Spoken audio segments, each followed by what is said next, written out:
les 4 ans, le plus grand événement sportif de la planète réunit des athlètes du monde entier pour célébrer l'excellence sportive. Dans nos sociétés divisées par des conflits et par de multiples divergences, les Jeux Olympiques représentent une lumière d'espoir pour une fraternité possible.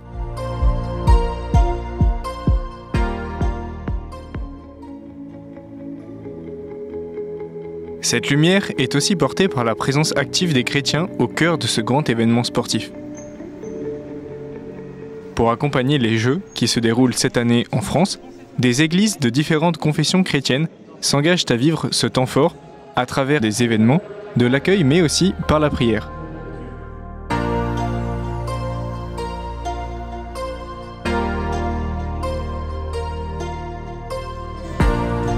On est au stade du PSG, stade de hand du PSG à Paris, stade Pierre Coubertin. Et on va se réunir de plein d'églises différentes du coin, dans l'unité des chrétiens, autour de Jésus, de la louange et puis aussi du sport. Et on va célébrer l'ouverture, on va dire, le démarrage des Jeux Olympiques en France.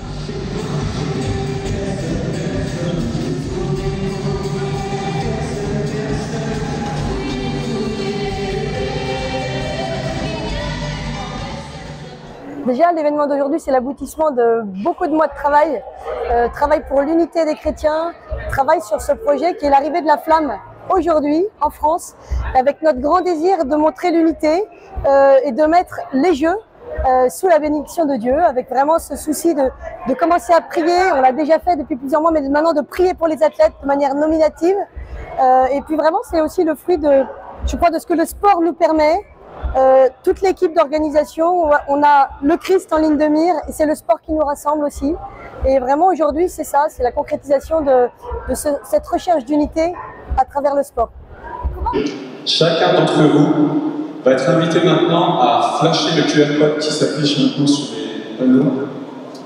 Prions pour les athlètes, vous pouvez prendre votre téléphone, scanner ce QR code et vous allez recevoir le nom d'un athlète. Il y a une liste de plusieurs centaines, même milliers d'athlètes.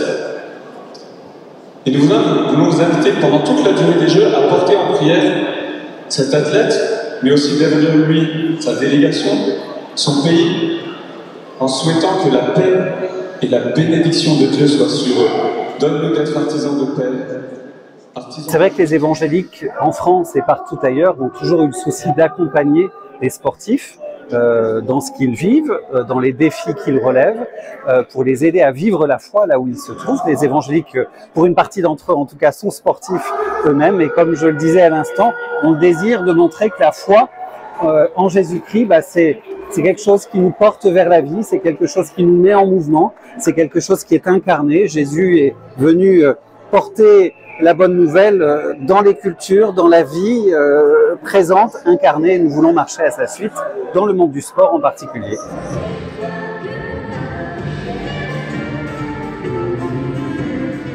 À ces occasions-là, Holy Games, Jeux Olympiques, enfin, l'Église va pouvoir être entendue en parlant du corps à partir d'un autre port d'entrée que l'abus ou les interdits.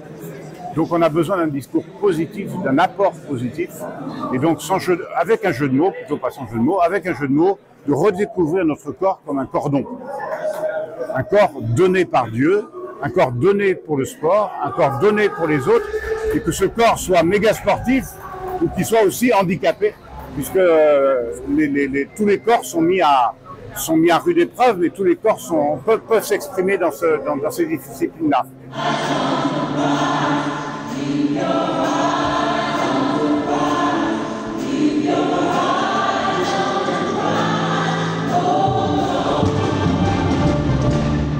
Donc Pascal, on te connaît, hein, tu es vraiment tu es en taekwondo, 2 médaillés de bronze olympiques, 18 fois champion de France. Déjà quand on est croyant et qu'on croit en Dieu, on sait que Dieu est tout puissant, il est omniprésent, omnipotent, omniscient. Et donc déjà, on sait qu'il y a un être surnaturel qui est là et qui protège ses brebis, qui protège ses enfants. Donc ça nous donne déjà une force extraordinaire. Et à côté de ça, on est des sportifs de haut niveau, on s'entraîne au quotidien. Notre travail, c'est de s'entraîner 6 heures par jour, tous les jours, 5 jours sur 7. Et donc, on apprend que l'échec est le cheminement vers la réussite. On apprend que finalement, peu importe ce qu'il arrive, on a déjà gagné, puisqu'on a travaillé. On a échoué, certes, mais on va gommer ce qui nous a manqué, ces petites erreurs, et on va se reprendre, et on va continuer, et on va être persévérant, et on va être résilient. Et finalement, quand on est chrétien, et qu'on a cette espérance que Dieu est avec nous, et qu'on est sportif de haut niveau, et qu'on a appris de la résilience et de la persévérance, et que l'échec est le cheminement vers la réussite, finalement, on est beaucoup plus fort.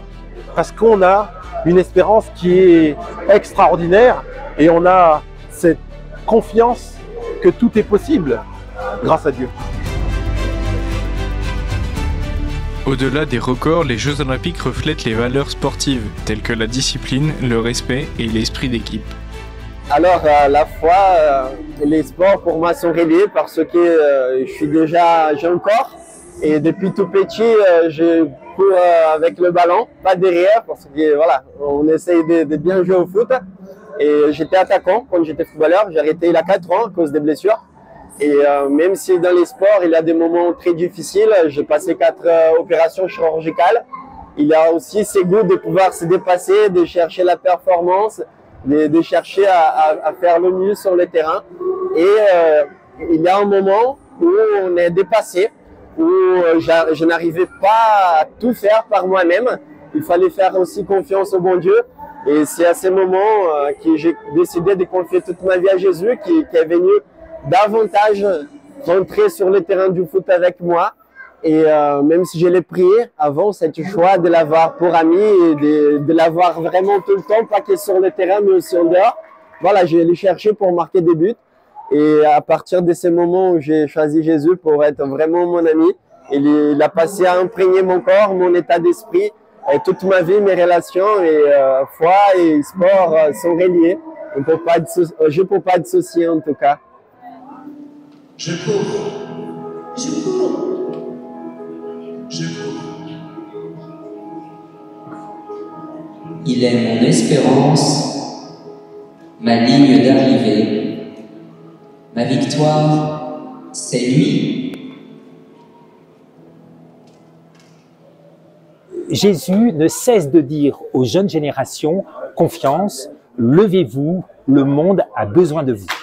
Eh bien, dans le sport, en fait, des jeunes se lèvent, ils courent, ils musclent leur cœur, ils musclent leur corps pour atteindre le meilleur.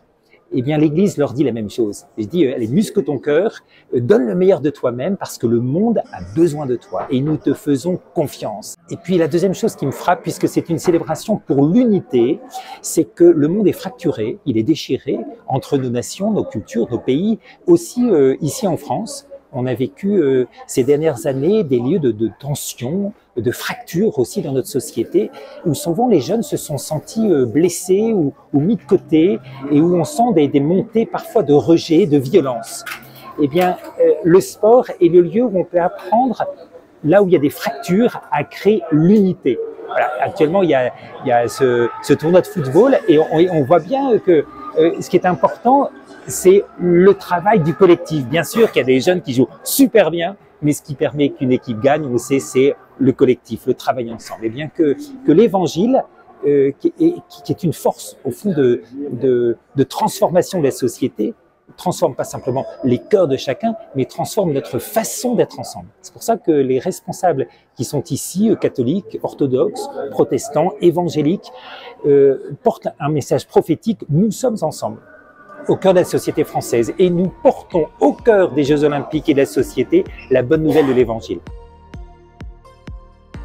Depuis l'Antiquité, les Jeux Olympiques instaurent une trêve sacrée où les armes se taisent. Cette trêve est une invitation à la paix, un moment de répit dans un monde troublé par les conflits. Les Jeux Olympiques ont toujours été, je dirais depuis l'Antiquité, bien avant que nos églises existent, ce lieu de communion en fait des différents pays ou des nations ou des peuples à l'époque. Voilà, avec en plus un moment propice pour la paix. où il y avait cette trêve olympique qui était quelque chose d'important. Et je pense que voilà, nous, les chrétiens, on doit se souvenir de ces bons côtés des choses, de ces gens qui se réunissent, qui se rassemblent pour une même chose, pour se dépasser. Aussi, je crois que ça fait partie de notre ascèse chrétienne, quelque part, d'aller toujours de l'avant et de se dépasser, de faire ses efforts, en espérant que le témoignage des chrétiens ou la parole des chrétiens soit suffisamment fort pour que justement on se souvienne aussi de la paix, de l'importance de la paix pendant les Jeux Olympiques, surtout dans le monde dans lequel on vit. Je crois qu'il y a beaucoup trop de conflits qui se rapprochent de nous. Je crois que toutes les occasions sont bonnes, donc commençons aujourd'hui, prions jusqu'aux Jeux Olympiques et puis espérons que Dieu et que les hommes entendront notre prière. Ça va être la trêve olympique. J'espère que ça va fonctionner. On va arrêter les guerres, les conflits. On pose les armes pendant ces Jeux olympiques et on fait la guerre, entre guillemets, sur des tatamis, des terrains de sport. Ça va être une vraie opportunité chez les Jeux olympiques et paralympiques parce qu'on va accueillir le monde entier et on va pouvoir parler de Dieu. On va pouvoir dire comment le Seigneur est bon, comment Dieu est bon pour ses enfants. Paris 2024 a recruté 45 000 volontaires. Et moi, j'espérerais qu'il y ait une armée de 45 000 jeunes chrétiens qui soient là pour accueillir dans les gares, dans les aéroports, autour des épreuves sportives, pour être là, pour aider, pour soutenir. Et évidemment, on va prier le Seigneur pour que tout se passe bien et que cette fête reste belle. Alors que les nations se réunissent pour célébrer la fête du sport, nous voulons nous unir dans la prière. Que chaque flamme allumée, chaque prière murmurée, chaque rencontre fraternelle soit un appel pour la paix dans notre monde.